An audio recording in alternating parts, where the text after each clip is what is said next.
Hey people. So, what I want to talk about today is toy bags.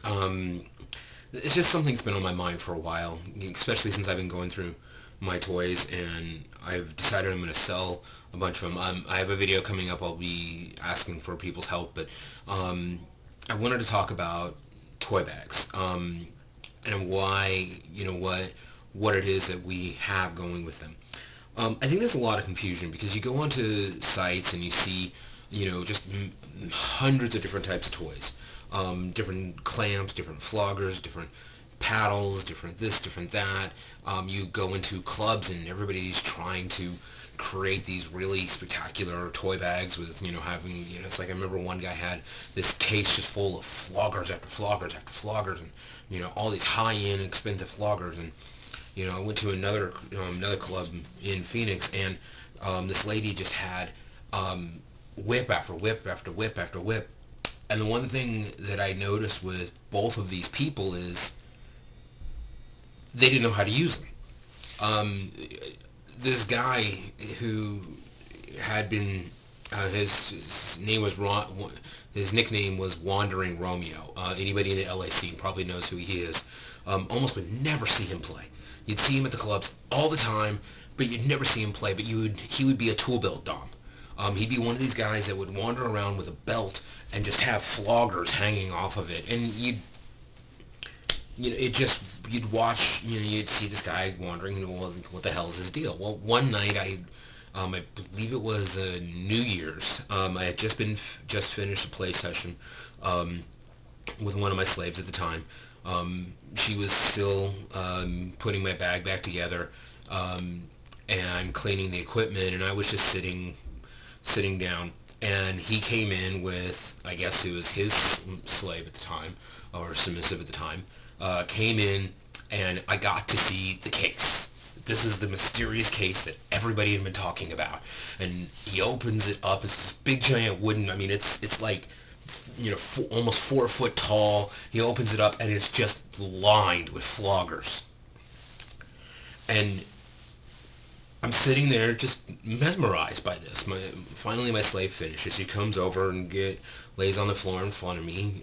She's someone who, after play, just got really cold, so I'd make sure to, wrap her in a blanket and keep her by my feet. And so he's off over on the side over here playing, and he's got this amazing toys and all these amazing floggers. And the best thing I could say about it was I got a nice breeze. The guy had no clue what he was doing. He was flinging floggers left, right, and center, and they were going every different direction. He was doing, single floggers. He was doing a double flogger. He was doing it Florentine style. He was going a million miles an hour, twisting up over the head, behind the back and forth, everything. And it's like if he had actually landed one decent shot, I would have been like, okay, but it was all show. And then when I was in Phoenix at an event there, I saw a lady come out with these amazing floggers. She had this big giant toy bag, and she brought out not floggers, but single tail whips. All 4 to 6 foot length single tail whips, snake whips, and there was a rack in there, and she just hung them all. And she had like 10 or 15 of them. And she stood there and just went, the towel snap style. I'm like, it's like I've been practicing with whips on and off for years now, and I'm not good enough to do it, but I know how to do this towel snap style. There's no way I would do it because it's just ridiculous. But it's like, you see people who do that, and it's like, all they really have is this money to buy toys. And the thing about it is that the people I've seen that have the absolute best play sessions have some of the worst toy bags. Because they just get the essentials, what works for them. They don't use anything that doesn't work for them. For me, this is why part of the reason why I'm getting rid of stuff. I have other reasons. I have a whole other rationale behind it, but I'm like, I don't use these things. They're not something that is essential in my toy bag. They're just literally taking up space. Why keep them?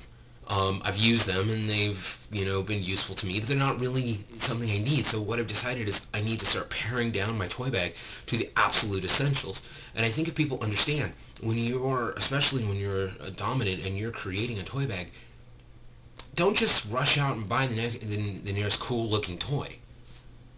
Find out what works for you. Find out what makes you tick. What makes you go, I want this word. This is what I need. Are you someone that enjoys, a more of an impact style, or more, a thuddy style, or more of a stingy style? The submissives you're with, do they enjoy thuddy or do they enjoy stingy?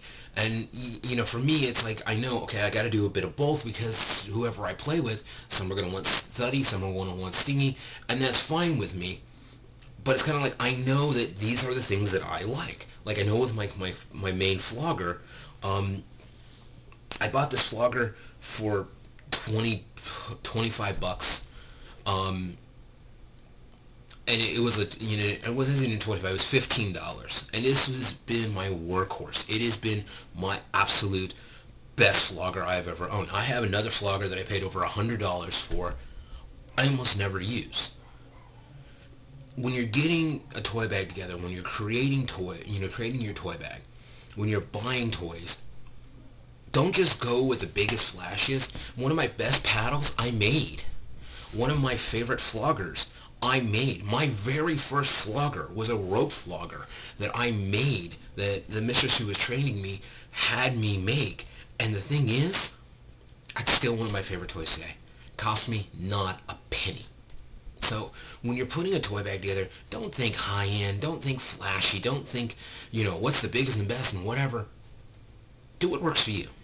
Also, making your own toys, there's something to that because your energy goes into that toy. And when you're using that toy, or taking something that is not meant to be a toy and using it as a toy, there becomes this different sense of energy with the toy. And trust me, when you're there and you're playing and you know that toy and it becomes an extension of you, it's worth $1 million, and no one can tell you any different. Be well and safe.